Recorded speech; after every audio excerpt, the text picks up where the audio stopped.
Jason Roth, Keystone Agronomist with a crop consideration. Well, if you've ever had a fire alarm go off, then you know the best thing you can do is panic. Oh my gosh, no. Probably assess the situation. Hey, is the fire just going to go out on its own? It's going to go out. No need to worry.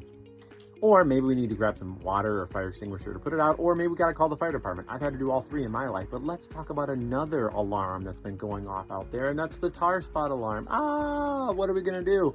What should we do? When should we do it? How are we going to handle this?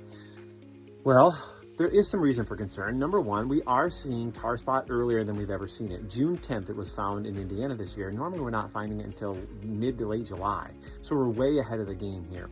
Number two, we've had more precipitation events that have favored the development of that disease. Number three, we have corn planted all over the board, early, mid, late planted. So it's a really diverse planting dates this year, and later planted corn is probably more susceptible. So that is concerning.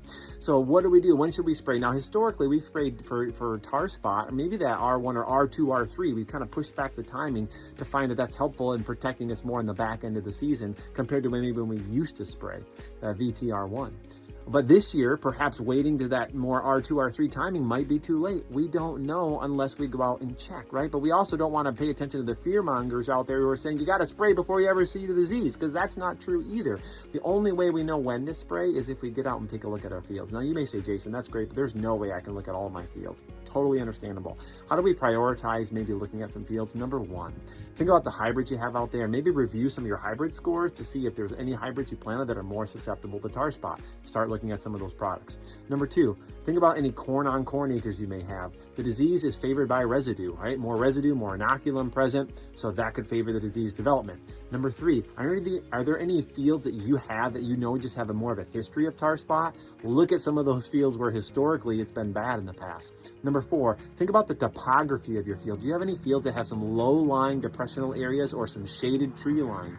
That's going to hold the moisture in the canopy longer, prolong leaf wetness, and that prolonged leaf wetness will favor more of the disease developing.